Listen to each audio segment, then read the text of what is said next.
everyone, and welcome to tonight's Course and Careers evening. It's great to have such a good turnout early on. I know it's a bit chilly out there tonight, and after our nice balmy weekend, it's a bit of a shock to the system. So thank you for taking the time to come out. The way this evening's going to run is I'm just going to do a little bit of a talk first up about the changes in NCEA and what the 2024 program will look like for our Year 11 to B students. And from that, Christy Cynthia, who's our Senior School Dean and has also been running the pilot course for phys ed under the new program for the last 2 years, is just going to talk a little bit about the changes she's experienced.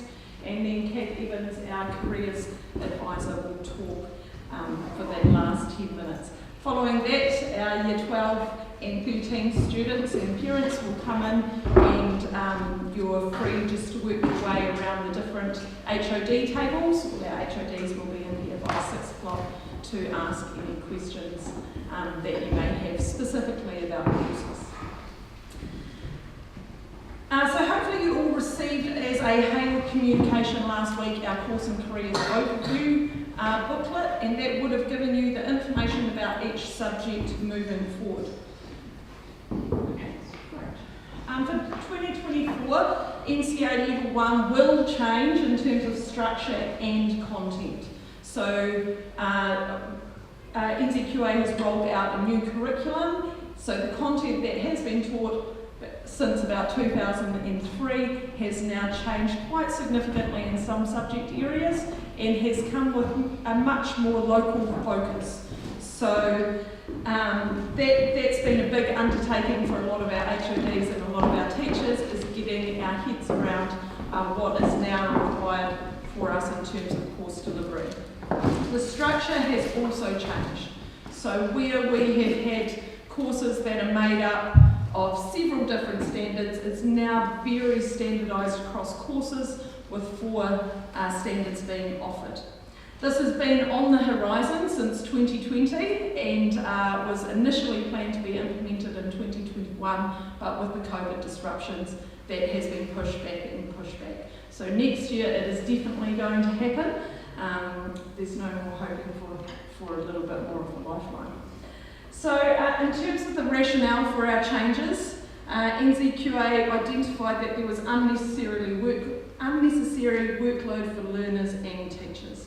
It's been heavy on assessment, and because of that, we've lost sight of the curriculum. We've lost sight of the key ideas that we want our students to be learning, and we've focused on what's being assessed. So we're going back to the curriculum. NCEA has had limited support materials and limited tools for teachers. They've become outdated, they've been put through the ringer so many times that they're very much commonplace out there. There's been a limited range of subjects under the old system or the current system, and there's definitely been a lot of inequality and disparity for some learners.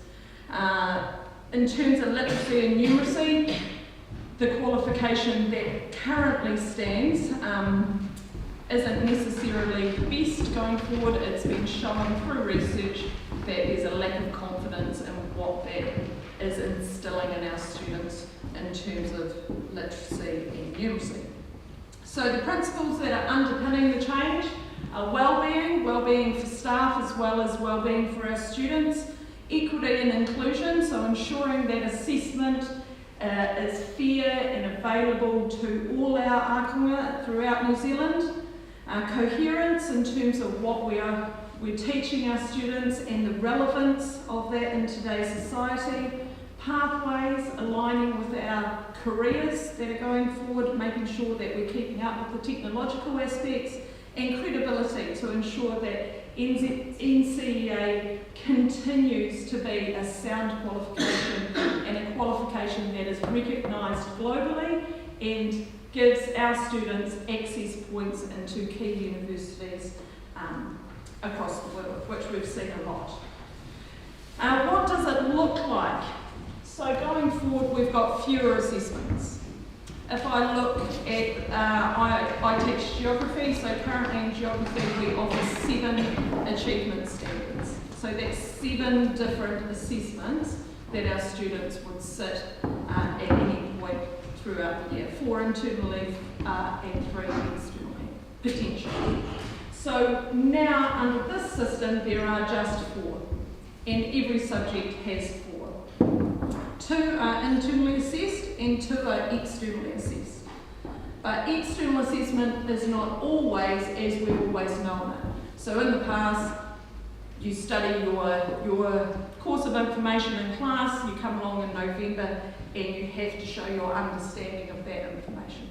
Now your external assessment may take the form of a portfolio, it may be done in class. Currently I know Kath with her history students has test conditions, but it's done across a 5-period time frame, and those are then sent away to be marked externally.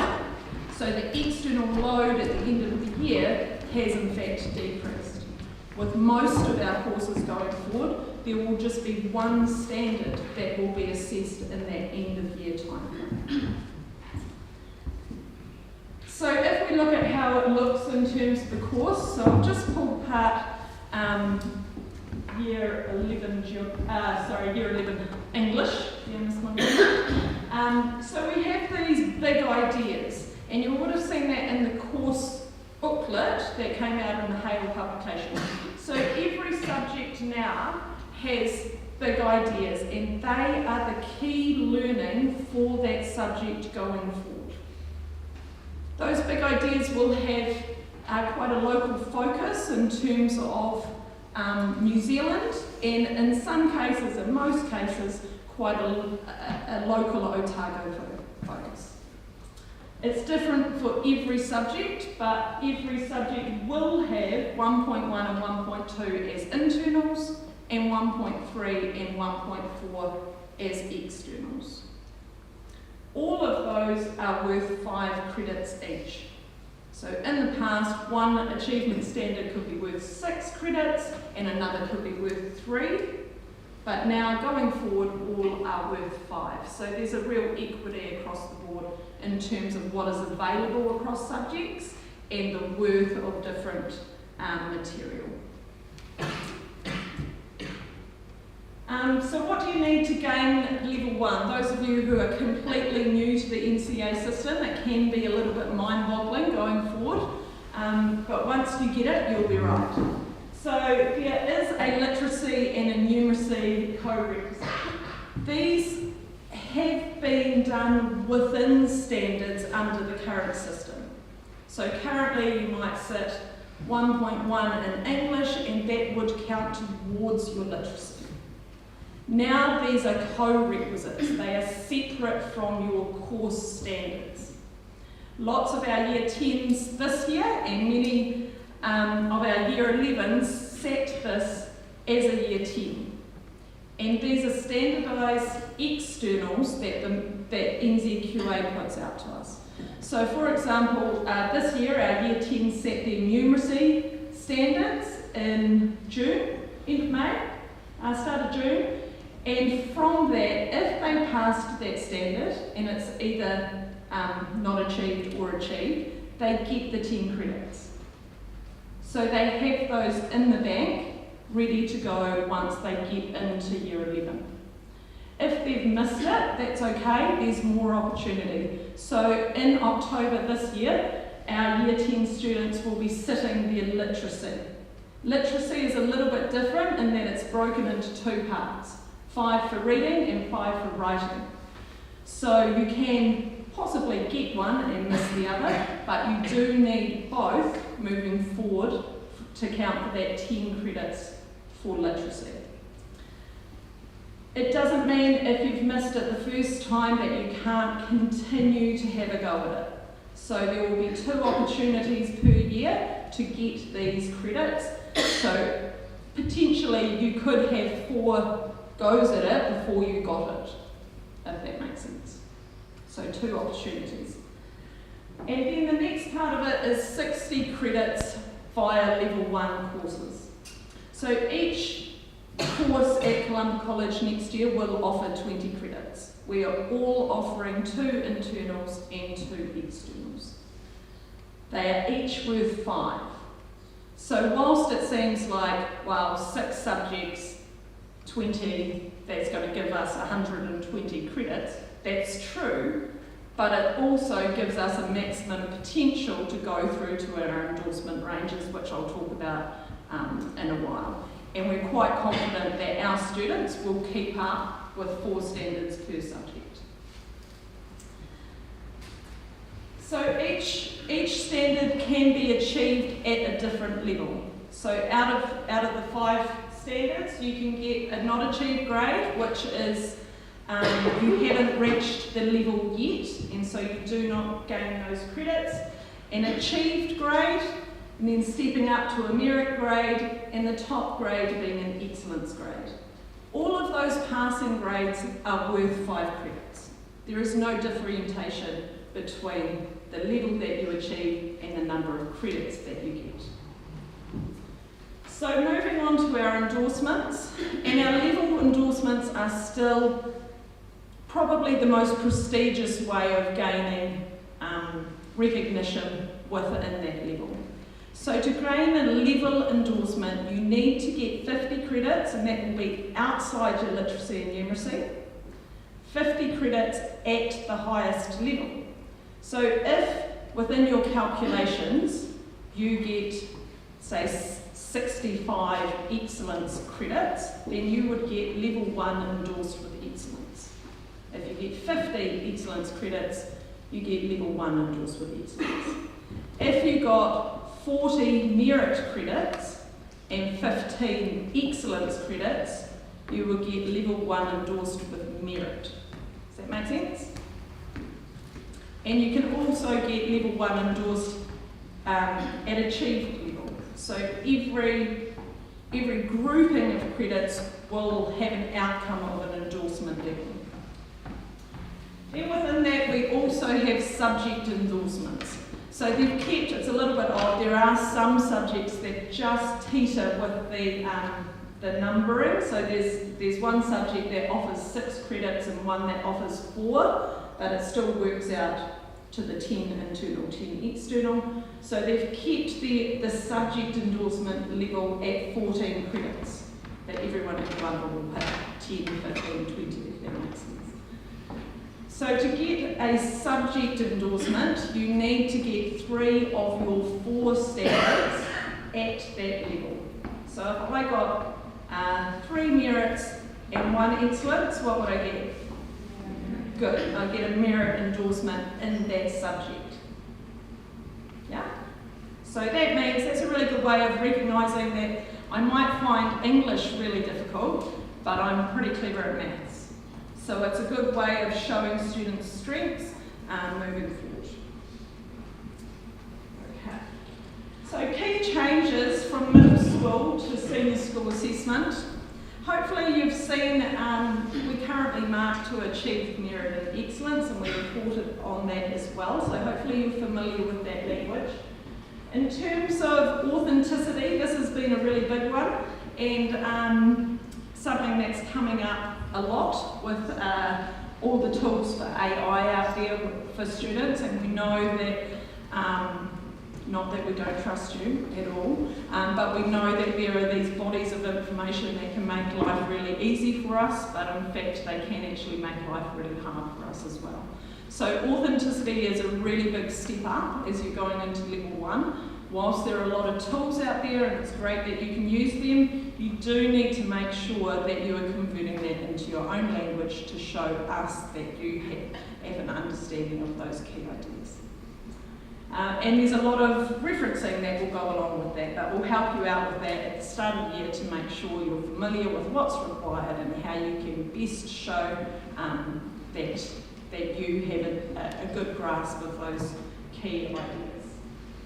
Absence is a big difference moving forward to year 11. If you do miss an assessment through an unjustified absence, then that can result in a not achieved grade. So making sure that you are at school and that you're very aware of your assessment deadlines is really important moving into year 11. Students have their pie charts of what they've achieved and at which levels, and they don't like the red. and the reds are the not achieved grades. So you need to just have clarity on knowing when your assessments are. Each student for each course at the start of the year will have on their Google Classroom their course outline and their assessment timelines. So it's really important, if you know that you're going to be absent for something, that is communicated with your teachers to ensure that you are not penalised for that. And meeting deadlines. So, sorry Mrs. Piving, I forgot to hand this in last night. It doesn't really cut it when you get to year 11, so we have pretty strict guidelines on when things are due, and it's really important that our year 11s step up and recognise that responsibility and ensure that you meet those deadlines. You may have heard that level 2, so the new level 2 has been delayed a year. So the new level 1 comes in 2024, but the new level 2 doesn't come in until 2026. That means that your students, or you guys, are going to go from the new level 1 to the old, although it's current, the current level 2. So you're going to be flicking a little bit in between systems. Whilst that seems a little bit annoying, HODs are working really hard to make sure that the courses that we are putting out there for level 1 under our new program give you the key tools to succeed under level 2 from the old program. Does that make sense? So rest assured that we're not going to be setting anybody up to fail, and that we have got that in mind and have managed that in our course planning. So what that looks like is, again, you'll be required to get 60 level 2 credits when you move through in 2025, 60 level 2 credits, but they won't come in tidy 5 credit blocks like they do under your new system. So it may be that you have 5 or 6 assessments rather than 4, and they could all be worth different amounts of credits. Does that make sense? Okay. Are there any questions? No? So Christy has, or Mrs. Sinclair, has taught the pilot program for the last 2 years, so she's one of our countrywide leaders. So this isn't an untested system. Schools have been able to opt into the pilot program for the last 2 years, and you had to be accepted into the pilot program to trial these new standards, and that student work was then assessed against the intention of the standards to make sure that they matched. So yeah, it will be great to hear all about how she's found it. Yeah, so as Ms. Piving has said, we've been running level 1 for the last 2 years under the pilot system. Last year there were 5 schools. Last year there were we were one of 5 schools. This year we're one of 20 in the country doing the pilot. So we became the experts this year. What I enjoy about it is we've gone from 7 assessments to 4. We were all internally assessed, and now we have 2 internals and 2 externals. Our externals are portfolio based, and the students are collecting information all year, and then they're given 4 to 6 hours of in-class time to put that together, which is quite different to what I know they're doing in history, for example, but at the same time somebody else goes and marks that. From my perspective, that's quite handy. Someone else is marking it, but at the same time you sort of lose that little bit of control here. What I've enjoyed about it is the lack of stress that our students have. Initially, the staff were probably more stressed about it because the first year we did it, and actually the same this year, we had no assessment data until the middle of term 2. And you were getting students coming in from every other subject, and they've already got 8 credits in maths, and they've got 8 in English, and you've got none in PE. And that was a wee bit stressful until they realised actually it's okay. So what it does is it takes away from the assessing, so what do we have to assess them on, And as Ms. Pybing has said, there are these big ideas, and I found that kind of hard in the beginning, but it allows you a lot of scope. So as a teacher and as a learner, there's a lot of scope there to learn and to teach whatever you like. And where that's quite handy is that we revisit it all year. So for example, we started with a thing called biophysical principles in term 1, and we're just assessing on that now. And I know for some of you that might stress you. So that's our anatomy and biomechanics things. And as I say, we're just putting that portfolio together now. So we've talked about that and applied it in situations all year. So there is definitely more opportunities to give your students, or more opportunities for your students to learn to put those different principles into different situations.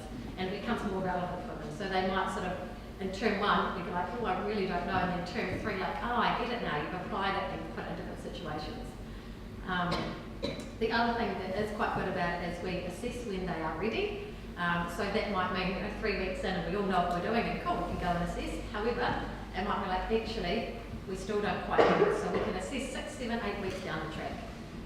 And that's such a different mind shift from where we're used to being. I was the one when we started doing the pilot who asked the person from NCEA to just tell me what to do. And that's what we're so used to.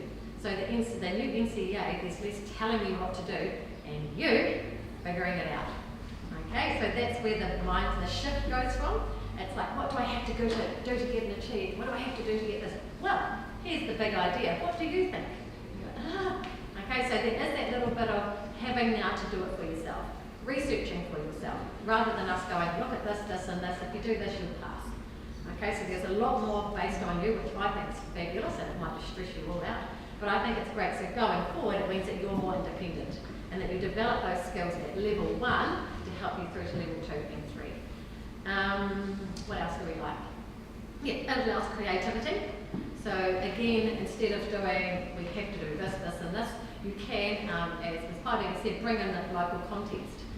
There is quite an emphasis on Te Ao Māori, and didn't know anything was me. So one of our standards, half of it is Te Ao Māori in there. So we do also have to apply that, and it's a compulsory aspect. So our students are having to learn that at the same time as us. Okay, well, I'm better now, but when we first started, that was probably the tricky point. But it's really exciting because it is relevant to New Zealand, it's relevant to us, rather than doing something from another place. Okay, so that's where that's actually quite cool too. Any questions? I'll probably talk for days, but I'm not sure you'll even understand it. No?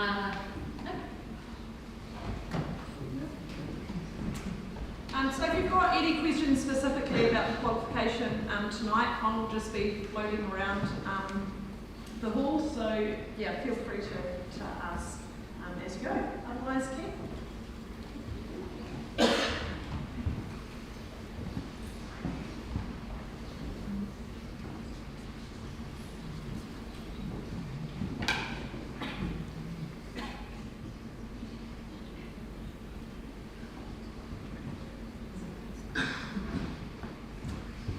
Well, welcome to senior school. That's quite exciting. I can see lots of year 10s here, so well done for coming along with your parents, because it is all about you and it's all about your futures.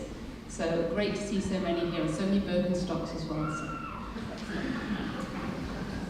So yes, I've been on the pilot this year as well. It's been really enjoyable to look at history through a different lens. So just a tiny bit about that first. Looking at history not just through the Western perspective and looking at how historians argue over things, but also looking at it from the Maori perspective and looking at it through Maori historical concepts.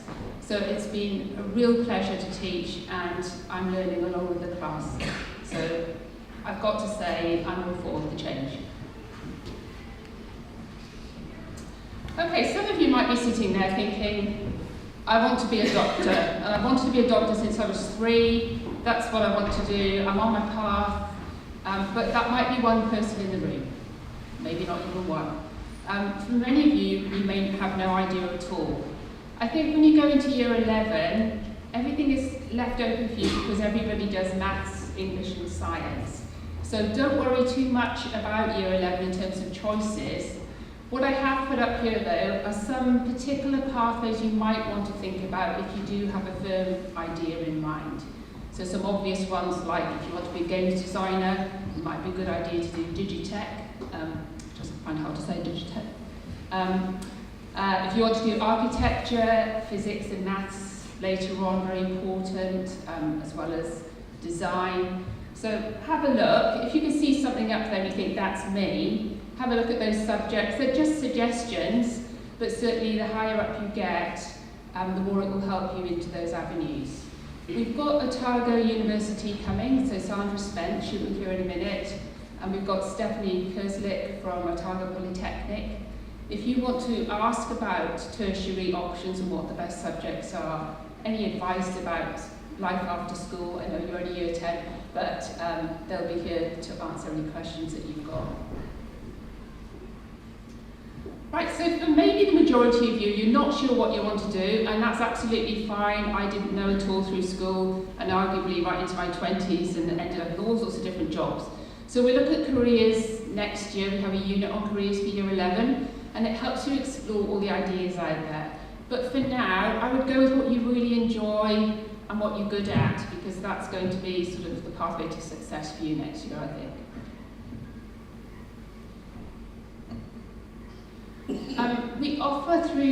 We have a star fund that comes through each school, and so what we offer is, certainly at year 11, we encourage students to do first aid, which we pay for. It's something good for your CV, because you're going to have to start thinking about that soon as well. And then the higher up you go to years 12 and 13, the more funding there is. If you find academic work not really your thing, and you'd like to do more vocational work or something to do with trades, we have options for you, and we help fund that. So at years 12 and 13, for example, we have a pathways class, and then you can pick and choose, like a pick and mix, from SIT courses or from the learning place to help you get those credits that you need. It's just that they're not regarded as academic subjects, it's more vocational.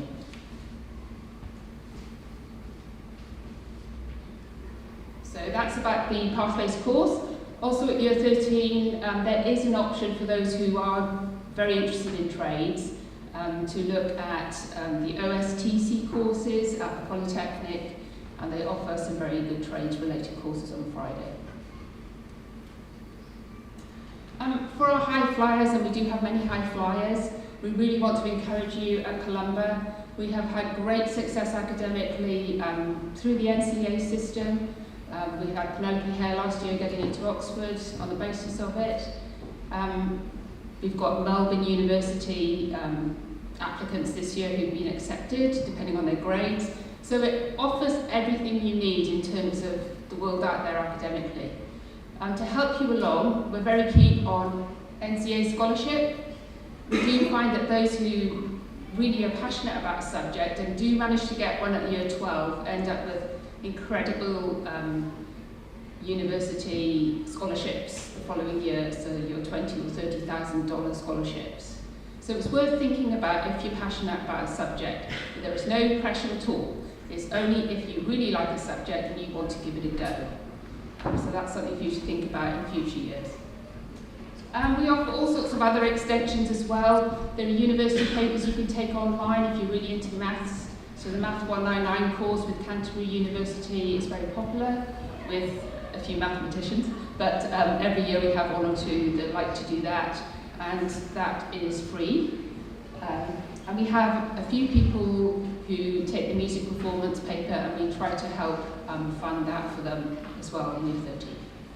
Okay, if you've got any questions, I'll just be over there by history as well, but if you've got careers questions, please come over, and the University of the Poly will also be in the corner. Thank you.